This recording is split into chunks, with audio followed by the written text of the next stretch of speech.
I'm John Golia. And I'm Greg Fife. And we are the Flight Safety Detectives.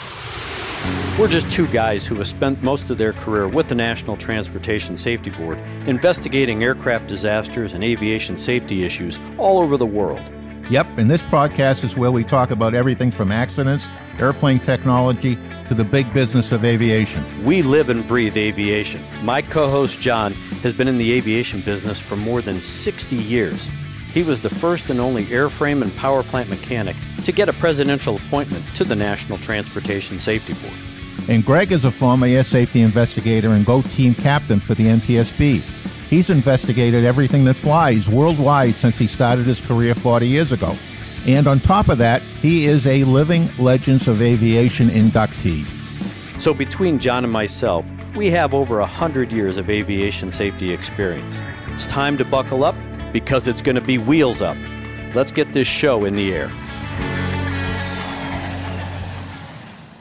Well, John, it's another episode of Flight Safety Detectives. Unfortunately, the detectives are not in the same building or even in the same room. But we are together, as always, and I appreciate that so that we can address and talk about some of those wonderful issues that are going on in aviation today. Of course, COVID has really put a damper on aviation, and the airlines are still struggling. Every time they try to change a policy, they create controversy. So we've got a lot to talk about on this show, and I'm going to get into it after you say hello. Well, welcome to everybody to the podcast, and here we are at it again. And yes, I'm sick of being locked up. Yeah, me too. Well, the one thing that I've been thinking about the last couple of weeks, because there's been some very tragic accidents that occurred over the holiday weekend of 4th of July.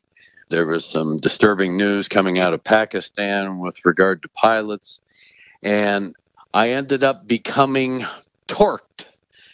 The name of your column in Aviation International News that you write called Torqued, well, this stuff torqued me off, and I decided that this is the show that we need to just vent and unload, because I've got a lot to say, as I always do. And it was just a bunch of different circumstances the last couple of weeks that have frustrated me with general aviation pilots, especially a flight instructor taking 3 passengers in a 172 in Utah and trying to fly in high terrain, mountainous terrain, with a high density altitude because of a high ambient temperature. And of course, a bunch of witnesses on the ground saw the airplane fly up, basically a box canyon, tried to turn around, the classic stall spin, and you have 4 fatalities. Now, what makes this accident a little more prominent than someone else is the fact that the pilot in this particular accident, who was a certified flight instructor, happened to be a former Major League Baseball player. And regardless of the fact that he was the baseball player, that's what gave him the notoriety. He was a certified flight instructor. And I just don't understand when he put 3 adults and himself in a Cessna 172 on a hot day, high altitude in Utah, what he possibly could have been thinking and believing as far as the fact that he was going to successfully conduct this flight. We don't really know what the purpose is, but I got a feeling it was probably some sort of sightseeing in that high terrain. And he put himself and those 3 people in a position of jeopardy. But the problem I have is the fact that he was a certified flight instructor. I've worked several accidents in the recent past involving flight instructors making those kinds of decisions, and I just do not understand it. The decision-making is getting worse instead of better, it seems. If you look at the accidents and the decisions that were made that got them into a condition that they couldn't recover from, I mean, what's going on? Where are we going wrong, John? I mean, you and I talk about it. We've talked about it for as long as we've been friends, all the time we spent at the safety board together, that we talk about it on this show. What is happening with rational, logical decision making? Well, if we can answer that question, we could be heroes. I know. It just makes no sense to me that a flight instructor, and I know part of it is probably a bit ego-driven. You have a baseball player right there, anybody that's aspired to that level in sports has a bit of an ego. We always talk about the fact that pilots can't really have egos because egos get you in trouble. But here you have a flight instructor, somebody who has the responsibility to take that judgment and that aeronautical decision making to another level, because you're teaching other pilots how to make good decisions, how to exercise good judgment. And then you have the instructor just basically throwing all of that out the window to accomplish some mission, whether it was sightseeing, showing off, whatever. The fact is that there were enough telltale signs before that airplane ever left the ground to know that that flight may not be successful. I mean, didn't he realize how sluggish the airplane was performing with all that weight at that altitude? John, I should do the performance on that, because I'm sure that the ground run for the takeoff was extended with all those folks on board. Don't really know how much gas, but a lot of airplanes that get parked typically have pretty much full tanks or close to full tanks. If you don't park your airplane with full tanks, then you run the risk of accumulating condensation, water in the fuel, and that creates another problem. So, you can start making assumptions, but I would just love to understand what the logic, what the decision-making process was that morning for that flight instructor to make the decision that he could successfully conduct a flight with 4 adults on a 172, high temperature, high density altitude in mountainous terrain. And fly into a box canyon. Yeah. Obviously sightseeing. Yeah, I mean, because there was a husband and a wife, and then another, apparently a friend of his as well. So you would assume something like that. And it is one thing to show them the sights. If you're going to go do that, either do it early in the morning or very late in the afternoon when the temperature cools down. But you don't do it mid-morning, mid-afternoon, that's for sure. And then on top of that, John, we had a very tragic event over Coeur d'Alene Lake up in Coeur d'Alene, Idaho, where we had a midair collision that, again, this one, while the prominent person on this, which was a professional golfer and part of his family, were on that airplane, he wasn't flying. He was a passenger on a sightseeing Twin Otter. They were flying over the lake, and unfortunately, they were in the same airspace as a Cessna 206 that was occupied by a husband and wife that had come out of Spokane, Washington. And unfortunately, they met over the lake and tragically killed 8 people.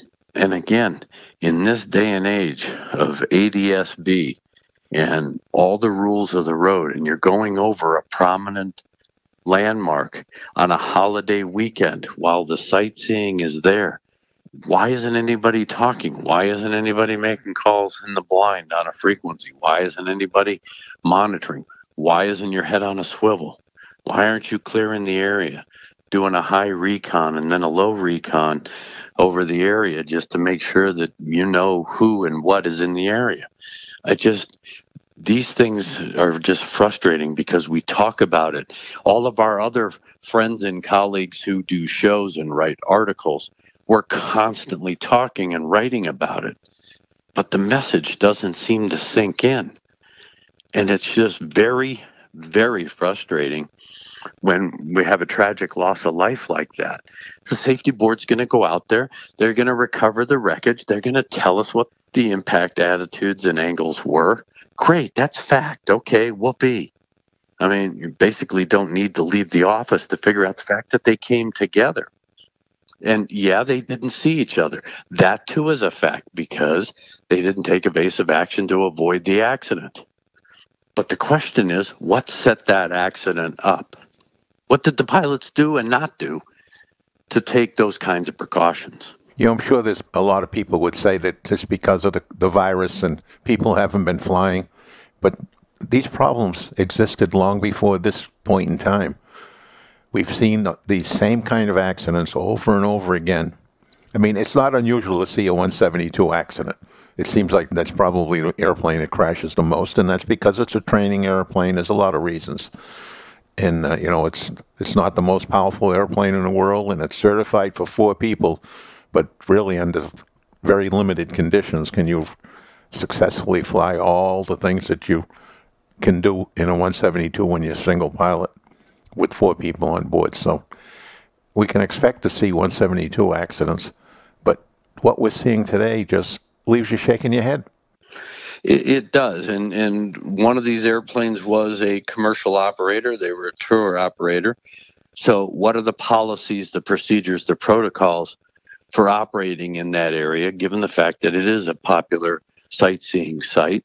And we don't know really what was going on with the folks in the Cessna 206 as they were traversing the area. And hopefully we'll be able to learn some valuable lessons. But we say that about every single accident. When we want to learn lessons, we talk about it, others talk about it, yet those lessons learned don't seem to stick. I mean, we haven't fixed the midair problem. We've put better equipment on the airplane, especially with ADS-B, where we're able to see other aircraft electronically around us. And the question is, did these airplanes have it? Were they equipped? Was it functioning? And was it used properly? Right. Did they know how to use it? Yeah. It's fairly new, and we haven't had a lot of flying by a lot of people because of the virus this year. So if these guys, this pilot has been sitting at home because he couldn't get out there and fly, given the other conditions that are going on. Yeah. What has that done to him? Did he fully understand it? Like so many people, we see pilots and others that just don't understand the technology that's available to them today in the cockpit. Yeah. Eons ago, when I was with the safety board, I did a midair collision over Niagara Falls. It was 2 helicopters, one coming off the Canadian side and one coming off the U.S. side. Unfortunately, they met not quite in the middle, but almost, and tragically killed 4 people on one helicopter and 1 on the other. The pilot was able to milk the aircraft to an emergency landing on the U.S. side. He survived, and I believe, if I remember right, 1 other survived. But when you start looking, when I started asking for, I want to see the policies, the procedures, the protocols about, how you operate your aircraft. And then I did the same thing with the Canadian folks. There was no coordination. And you had 2 different helicopters flying 2 different directions at the same altitude in the same piece of airspace. And it's like, why don't you come up with a plan where if you come off the Canadian side, you're at an altitude plus 500 feet. If you come off the U.S. side, you're at an altitude minus 500 feet, odds and evens, so that you don't have these problems. And yes, if you do, in fact, fly in an opposite direction, which these 2 helicopter operators were doing, then you have to be at different altitudes, because even if you're at the same altitude and you think you can see somebody to avoid an accident, you can't. We've seen that over and over and over again. I mean, very simple policies and procedures. And of course, the argument was, well, why does that guy get to fly lower than me? His people are going to get a better view. And all of a sudden now you get into a discussion about profit in tourism versus safety. And it is those kinds of arguments and those kinds of discussions that are frustrating, but more so, they're ridiculous because, you're going to compromise safety so that you can give somebody a view 500 feet lower. Really? Niagara Falls is pretty darn big. Yeah. 500 feet isn't going to matter. Those two things are frustrating just because of some of the circumstances involved. But the thing that really just torqued my screws, and you and I have been talking about it, and you and I have been preaching it better than 20 plus years, because we've experienced it, we've seen it, I've dealt with it firsthand in my travels all over the world working accidents. You and I talked about it with Lion Air. You and I talked about it with Ethiopia, and that is unqualified pilots. We started to take some hits in social media, people going, you always blame the pilot. It was really the 737 MAX that killed these guys. It wasn't bad piloting. Guess what? It still is bad piloting. You and I proved it with Lion Air. You and I basically have proved it with Ethiopia. And oh, by the way, where's the Ethiopian final report on their accident? They put out this, quote, interim final report. Where's their final report? I can't wait to see that one, because I want to dissect that one just as we did with Lion Air. But the bigger thing is Pakistan. Pakistan finally figured out somehow, some way, that a third of their pilots in that country hold fake pilot's license and have been flying people for hire in revenue service. And all of a sudden now we have this big scandal that a third of their pilots, their professional pilots, aren't qualified to be in the front end of an airplane. And people are criticizing you and me for making that kind of allegation or, assertion about they're not qualified and it was a bad airplane. Guess what? This is a problem that exists in various parts of the world. You and I have seen it. The Pakistanis finally proved it. And oh, by the way, the United States downgraded Pakistan to the point where they will not allow them to fly any of their flag carriers here into the United States. Tell me I'm wrong. And that takes a lot for the government through the State Department to do that. I mean, they move like molasses when it comes to try to get them to shut down somebody that's not safe. I want to know, where the hell was the Pakistani government in allowing these folks to have a certificate in their pocket?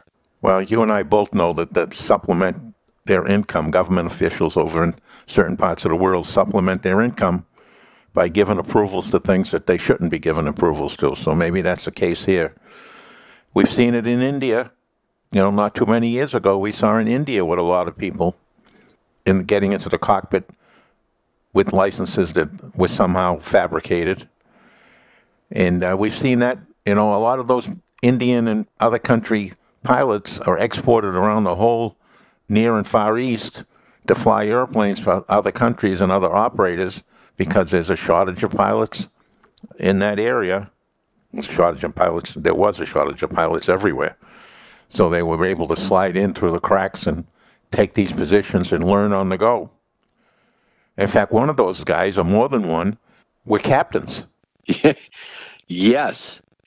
I want to know how they made it to the front end of the airplane.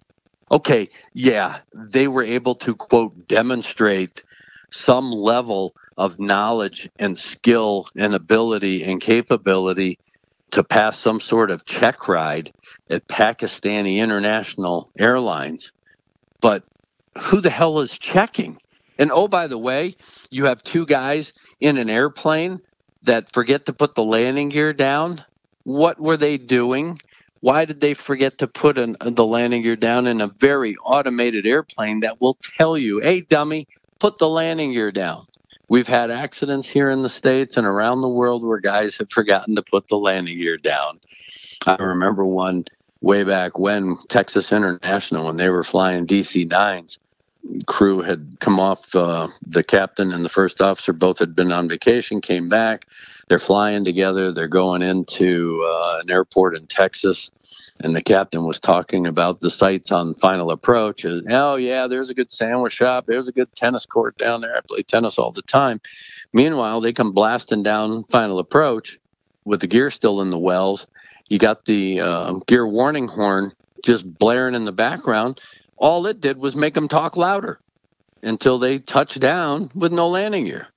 It just floors me that a professional flight crew with 2 pilots in the cockpit, somebody isn't, aware that the landing gear isn't down. That is truly amazing. And like you said, the horn blaring. Do we have too many warnings in the cockpit? I mean, it's a question that needs to be asked and answered. Do we have too many warnings in the cockpit? We've automated so much of everything. Have we got people on overload now? Are they just tuning it out? And is there an issue, not necessarily so much here in the United States, just because you and I are very familiar with the training that our flight crews go through, and others around the world over in Europe and Canada and places like that. But now you have all these airplanes that have been parked. I think that airplane had been parked for 2 months. And this was, I think, either the first or the second flight that this crew, coming off an extended layoff, got back in the airplane. Are we going to see, as the airlines around the world start to ramp up operations and call people back that have been off for a long time or have been furloughed and brought back off furlough, are we going to see these types of events? Yeah, they go through recurrent training. Yeah, they pass. Yeah, they go to the front end. But are they in sync enough in flying the aircraft to mitigate or eliminate some of these mistakes, like this one crew made, where they forgot to put the landing gear down? Then they touch down, and then they power up, pull up. They've damaged the engines, and they lost the aircraft trying to make it back to the airport, and killed not only everybody on the airplane, but in the small village that they crashed into. When we were out to Seattle for the Boeing review of the improvements they made to the MAX, and during the Q&A session that was given with Boeing's lead engineers as well as Dennis Muhlenberg, the president, that question came up. In fact, it was asked a couple of different ways by several people in the room about the return to service of the MAX and how are we going to ensure that the crew members are trained and are ready to return. And that was shown or seen to be a very short duration period of time where they were going to be on the ground. But now they haven't touched that airplane in a long time. And I hope that they listen, they being Boeing and the airlines themselves, because they're responsible for the training, and are ready to spend some money to retrain their crews before they bring them all back now. So it's not just the MAX, it's many, probably 3/4 of their pilot fleet that will need to go back in the simulator and get refreshed. This is Toronto International Airport information, Delta. Toronto weather 6,000 scattered, 14,000 scattered, visibility 25 miles. Temperature 62.12. Wind is calm, Toronto altimeter 290.490. Well, thank you for that segue, because that was my next pet peeve. You and I had this discussion. I think it was in brevity, but we did have this discussion. I really believe that the environment exists today where the manufacturers now have to take a strong stand. They need to go in and evaluate their customers and their customers' ability to operate their aircraft.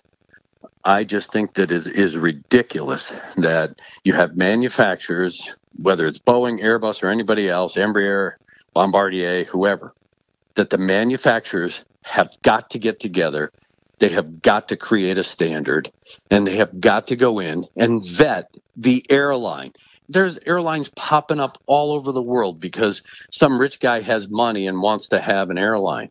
All of a sudden now, they're a client, they're a customer, they're going to pony up, hundreds of millions of dollars for these airplanes, only to go out there and put an unqualified crew member in there who potentially will cause an accident, which, it wasn't the airline, and it was the poor pilot. He was a victim or she was a victim. Let's go after the manufacturer because it was a lousy airplane. I really believe that the manufacturers now have to take a stand. They have got to put basically a team together. You go in and audit a prospective customer. You find out if they have the wherewithal in their hiring processes, in their training processes, in their maintenance, in their oversight, and of course their management processes to operate these aircraft. Because we're just seeing too many ridiculous events or loss of life that are coming back. Yeah, I know Boeing has basically settled 90% of the Lion Air lawsuits now. That other 10%, who knows, maybe that'll go away too. They still have to deal with Ethiopia. But Boeing is going through this. It could have been just as easy to be Airbus. Airbus still has problems with pitchovers in the A350 or the A330 that have not really been addressed and corrected. They haven't had an accident, so it hasn't been a newsworthy splash. But the fact is that I think that the manufacturers have got to do something. Where are the regulators? It's obvious in Pakistan the regulators weren't there to see that, a third of their pilots aren't even qualified. So can you really put the onus on them? It's obvious they're doing whatever to allow these airlines to operate with unqualified crews. And who knows what's going on with the mechanical soundness of their airplanes. The ICAO standard for aviation deals with the authorities for all these countries. Are they capable of doing the job of monitoring and maintaining the standards of their carriers? And that's why the U.S. was able to pull the authority from Pakistan to fly into the U.S. That's the vehicle for it. Yep. And where were they before these accidents? Where was the monitoring of all these countries? Exactly. And when you look at the IASA audits that are required to be done of all these airlines, that's an international standard. They go in, they charge the airline a hell of a lot of money. They go in, they do a process audit, they find them good to go. Wait a minute here. You know how phony those audits are? I've seen them. I've had to look at them. I've reviewed them. They're process audits. You're basically paying for it. And it has to be done every 2 years. It costs airlines a lot of money. Every 2 years they have to be audited. I just think that right now it's got to be up to the manufacturers. It's their product. They support their product. They have to at least vet to make sure that these airlines have capable, competent, and qualified crew members in the front end of those airplanes to operate those airplanes as they were designed. One of the bad things personally that I have is I've been around a long time. I remember in the 60s, the later half of the 60s and early 70s, when Boeing sold airplanes to countries, and I'm thinking of one right now, which was Iraq. Back then, they were selling them 707s and 720s, and they sent to that country pilots and maintenance personnel to live with them I know the maintenance person personally, he was over there for like a year, living with them to get them up to speed on that airplane. And they actually provided pilots to fly the airplanes until they could get pilots trained from that country to fly the airplanes. And fast forward to the late 90s when I worked for U.S. Air, and U.S. Air was making a transition from an all-analog fleet, early 737s and DC-9s, to the Airbuses, that Airbus sent in a whole team of people. In fact, their maintenance person was everywhere on that airline as he bounced around between Pittsburgh, Philadelphia, Boston.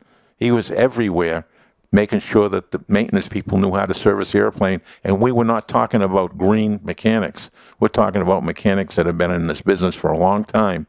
But because they were transitioning from analog to digital, Airbus had severe concerns about that. So it's nothing new for these manufacturers to do that. But it seems to be missing in the last 10 or more years. I couldn't agree more. And I just think that the airlines, we know that at least if you have a code share agreement with an airline around the world, like here in the United States, we saw this when I did Korean Air 801 in Guam. Korean Air had a series of accidents, and Delta basically pulled out of the code share with Korean Air and said, you got to get it together because we're not putting our people on your airplanes until you get it together. And Korean Air went out and ended up changing their management, changing their training philosophies, getting a lot of expats in the cockpit to bring their operation up to snuff so that they could regain the trust of their code share partners, because that was a lot of revenue lost if you're not able to code share. And Delta forced their hand to really make some serious changes. Did they ever? I mean, they imported a whole bunch of people from around the world to come in and work on their operation, and it wasn't an overnight deal. It went on for a couple of years. And that's what it takes when you get one of these operations that go sideways. Well, I just think that it's time. I mean, you and I touched on it, as far as the responsibility. It's obvious that the airlines aren't really doing a self-monitoring. We see that with Lion Air. We see it with Ethiopia. We've seen it now here with Pakistan. We see that the regulators, we saw it, we talked about it again with Lion Air. Where were the regulators? Where was the overseer in Lion Air? The Indonesians were silent. Where's the oversight with Ethiopia? That's been silent. And you can't depend on the regulators. You can't depend on the airlines. I think the manufacturers have to take the ball and run with it and vet these airlines. They have to come up with a joint standard that everybody can live with, and that's what they're going to vet. Yeah, there's still competition in selling them airplanes, and you're still going to have airlines who are going to look at whatever their mission profiles are and see what airplane will best fit it. But the fact is that the manufacturers are going to have to take the first step in trying to mitigate the risk, because every time there's an airplane crash, it is the airplane and the poor pilot, and oh my God. And in fact, the facts do not support that Lion Air, that MAX, was caused by the airplane. It was caused by improper operation, improper maintenance, a variety of things. And the pilots could have successfully put that airplane on the ground had they really understood what they were doing. And it's obvious that they didn't. And I know I'll probably get some pushback and people are going to fire off wonderful emails. But you know what? What else are we going to do? And we're in a period right now. COVID-19 put a lot of airplanes on the ground, put a lot of people out of business. It's going to change. And you and I have talked about this in another podcast. The aviation business is changing for good. It is not going to be the way it was. And I think this is a perfect opportunity for the manufacturers to get together and rethink how business is done, how aircraft sales are done. Because the liability, I mean, every time there's a major accident, you and I both know it's not just one insurance carrier. They spread the joy across the industry, and it costs everybody money. That's right, whether they're responsible or not. The airline will pay a piece, and the manufacturers will pay a piece. Sometimes the FAA will pay a piece if air traffic control had a role. Sometimes they pay when there really isn't any involvement, just to get the release from all the passengers so that they don't get a supplemental or a second-tier lawsuit. So that whole insurance game is interesting. While I was at the board, I found that very, very fascinating. Yeah. In fact, actually, even before I went to the board, when I was doing some of those last accidents before I got on the board, it's very fascinating to see how the insurance business works around accidents. Yeah. But the insurance industry's got to see all of this stuff, too. And I know some of these, especially in the general aviation side, some insurance companies are very proactive in trying to get out in front of it. But I think that they're faced the same problems that we talked about early in this podcast. They send the message out there, but it doesn't get received. We're transmitting, but no one's listening. But I mean, and you and I have had some discussions with folks that we know in the insurance business. It's this stagnant thinking. It is this stoic thinking.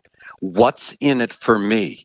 If I spend all this money and put all these programs, policies, procedures, training in place, what's in it for me? My insurance company isn't lowering my rates. Why should I do it? The government doesn't care. The FAA doesn't care that I'm doing this. They just say meet the standard. And unfortunately, we live in a society of incentives. This what's in it for me.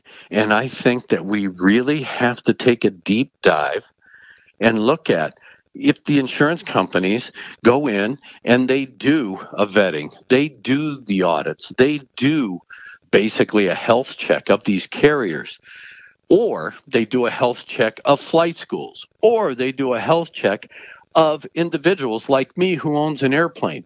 I do all this training. I do recurrent training. I do online training. And if I can demonstrate to my insurance company, hey, I do all of this stuff, give me the benefit of it. Knock off 5% on my insurance. And that was one of the things that when I was with Avemco, with one of my airplanes, as long as you did recurrent training, did online courses, you sent them the certificate of completions and that kind of stuff, they reduced my insurance rate. That was great because I had 3 other pilots on my insurance policy. That worked well for us. Those are the kinds of incentives on a grander scale. Yeah, you're not going to give 5% back to an airline, but 1% in insurance saving at an airline is a heck of a lot of money.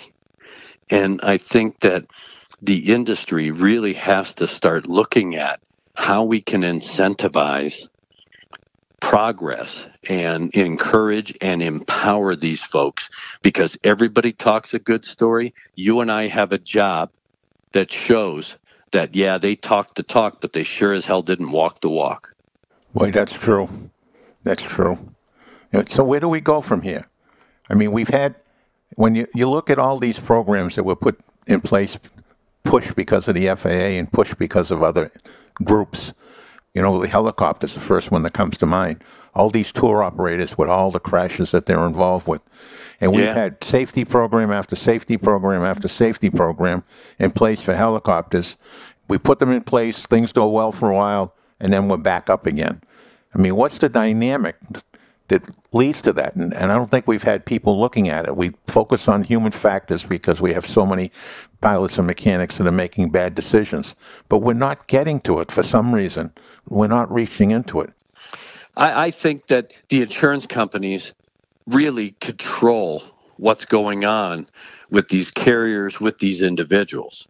I have to demonstrate. I mean, if my insurance company said, Greg, okay, we see your certificates, your ratings, and this is the airplane you're going to fly. We require you to have so many hours in type, make and model, whatever. That's fine. I understand that. That's the normal process. But they should be asking me, what kind of recurrent training are you doing? Well, I don't do any recurrent training. I just meet the FAR. I just do an annual flight review or whatever. If I'm a high risk, I'm flying a $3 million Piper Meridian or an M600, and I've got 250, 300, 400 hours. I think that they should require that you demonstrate that you either flying with a mentor pilot, going to recurrent every 6 months until you have accumulated a certain level of experience in the aircraft. They could put these stipulations in place. If you're a serious aviator and you're a serious aircraft owner, I'll meet those standards. Why? Because I want the freedom of being able to fly my own airplane. You will weed out all of those looky-loos, the weekend warriors, the guys who have an airplane, but they haven't flown in forever, and they throw the rule book out the window. Do you have a current medical? No. Are you basic med? No. Do you have a medical at all? No. I mean, you have a boatload of those people sitting out there. Why? Because they operate an airplane out in the boonies, and they don't think anybody's looking. And they aren't. Yeah, that's right. The FAA can't be anywhere. And, many people don't realize that the FARs, the Federal Air Regulations that cover maintenance and pilots and operating procedures, are the minimum standard. Yeah. They're not the gold standard. They're the minimum standard. If you meet the FAA says that if you meet their standards, you will have a safe operation. Doesn't mean you can't go above those. And in the commercial aviation business, we used to routinely go above those.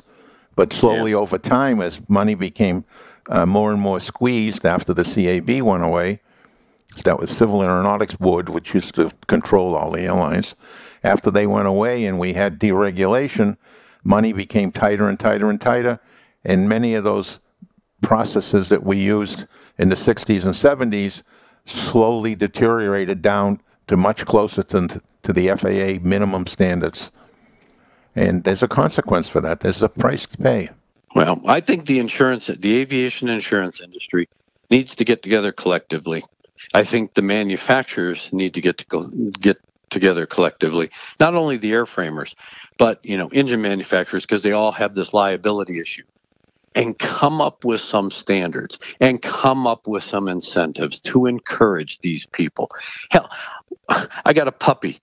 I tell him to sit. He just looks at me. I tell him to sit. He looks at me. I give him a treat. He'll sit, he'll lay, he'll roll over because he knows what the incentive is. And unfortunately, we are of that mentality. And I hear it a lot. Well, what's in it for me? Why should I do it? Why should I go above and beyond? Why should I do more than I'm asked to do? What do I get out of it besides personal satisfaction?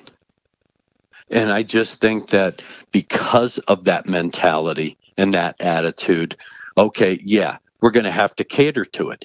But you can have a regulatory authority. You can have a manufacturer. You can have an insurance industry dictate the standards. Yeah, we'll give you all of this. We'll give you a good price. We'll give you a good benefit. We'll do all of these things. But you have to demonstrate that you're going above and beyond, or you're going to meet these standards that we have set forth.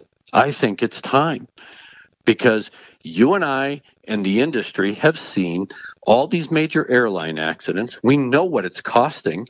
Boeing is settling it, but they're not doing it only out of their own pocket. That joy is going to be spread in the price of airplanes to new customers, in the price all the way passed through to the passengers who are going to buy the airline tickets to get on that airplane. It's just, I think now we have to reinvent parts of the industry. We have got to do something to incentivize safety, because just talking about it doesn't work. Everybody and their mother has a safety management system. So what? Those carriers are still crashing airplanes and still killing people. Yeah, I think in the beginning when we came with an SMS system, that we were just happy to have everybody finally onesie-twosies signing on to get one in place. Now we have to raise the bar. We have to go in there and make sure that the system is robust and that we're building upon it. We're actually acting on what's found and what's disclosed. We haven't done that very good. Some segments of the business community, business aviation community, have in fact been doing that. But it's not universal across aviation, and it really needs to be. Yeah. Low speed ailerons, normal and auto. Rudder travel pitch field. Right. Nav and exterior lights. Yeah. Servo control. Right. Engine start panel. Crank it aboard. Fire handles. Hello. Seatbelt no smoke. Emergency exit minimum cabin light. Well, John, you and I, we could talk about this. I would just hope that, there are some calls to action.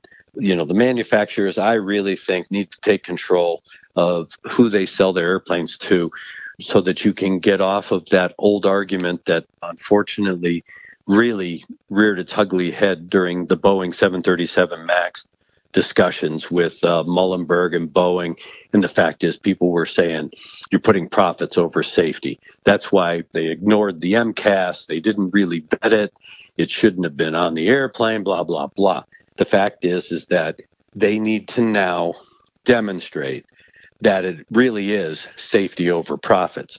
And I think the way to do that is for the manufacturers to take control of who their customers are.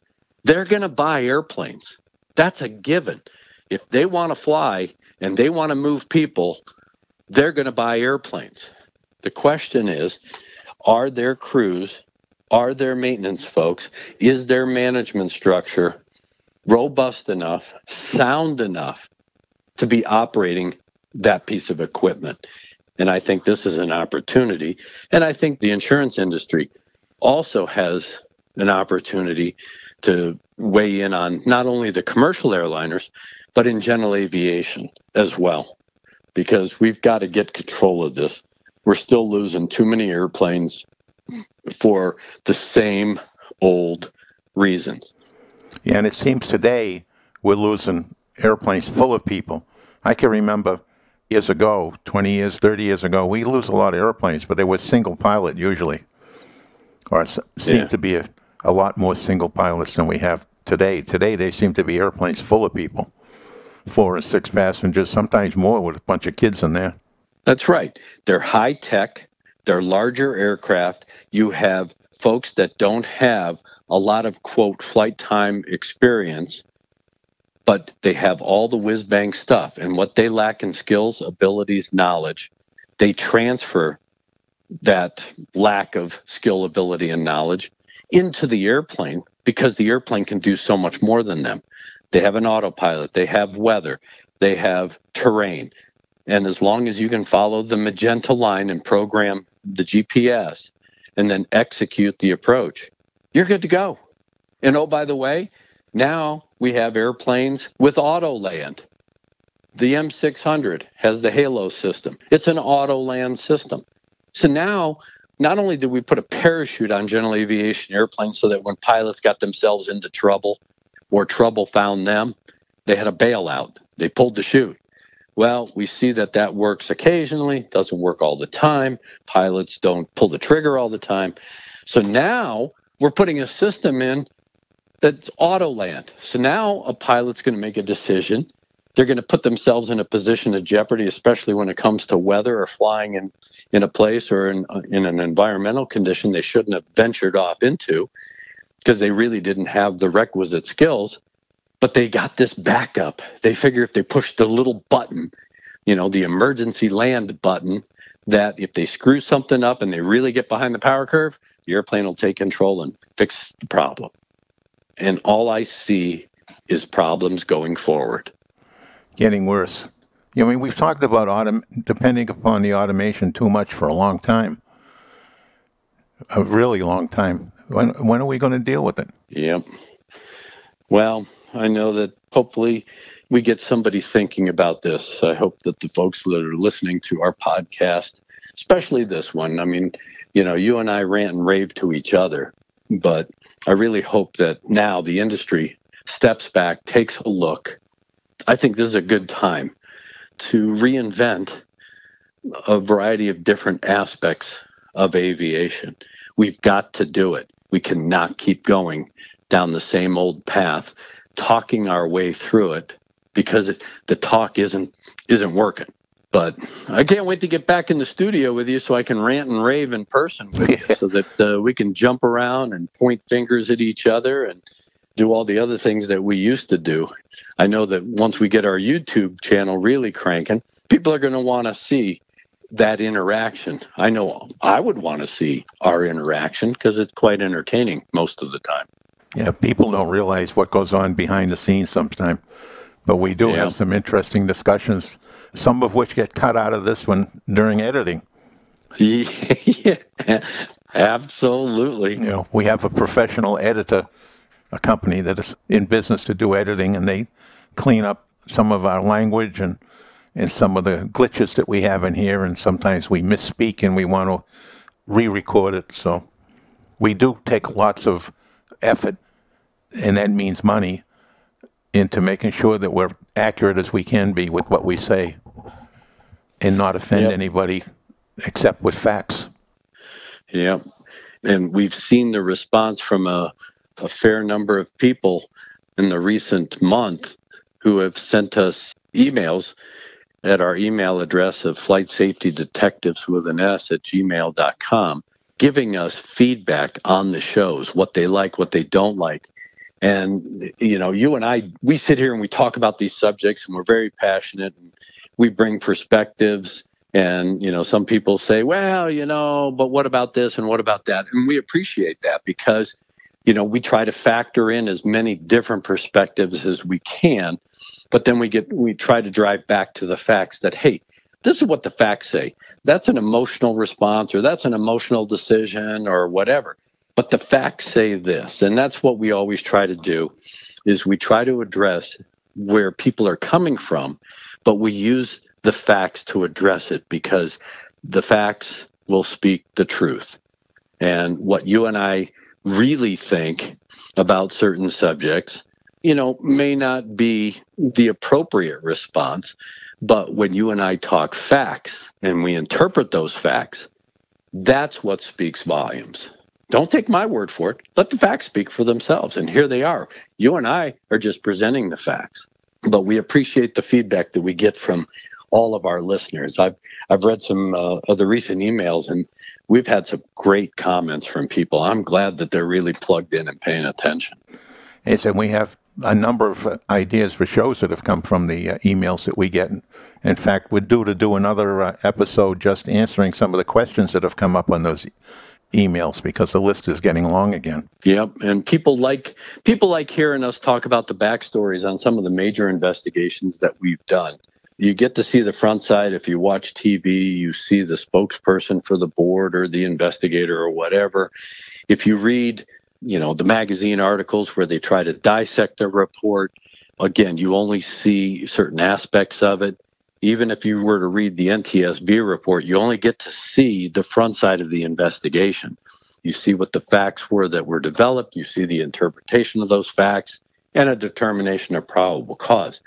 You and I were there. We know what the backstories are. We know what the behind-the-scenes stories are, kind of like Entertainment Tonight, if you will, where they want to tell you what's going on with the stars behind the scenes.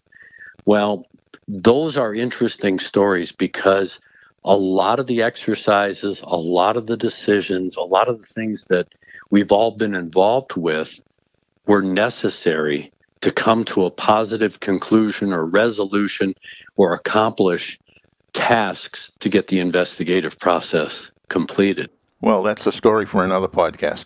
Absolutely. Absolutely. So, well, my friend, it's always good to talk to you. Thanks for letting me vent today. It was one of those things where I was feeling John Golia torqued, so I decided to go off. So with that being said, thanks for listening to our podcast, Flight Safety Detectives. Definitely stay in touch with us. Contact us through our website or through our email at flightsafetydetectives@gmail.com. And we look forward to talking to you in the next episode of Flight Safety Detectives. Okay. Thanks, Greg. Thanks, everybody, for listening, and fly safe. To listen to more episodes of the show, go to flightsafetydetectives.com or the Professional Aviation Maintenance Association at PAMA.org, and wherever you find your favorite podcasts. Catch us next time when John Golia and Greg Fife talk about all things aviation. Thanks for listening.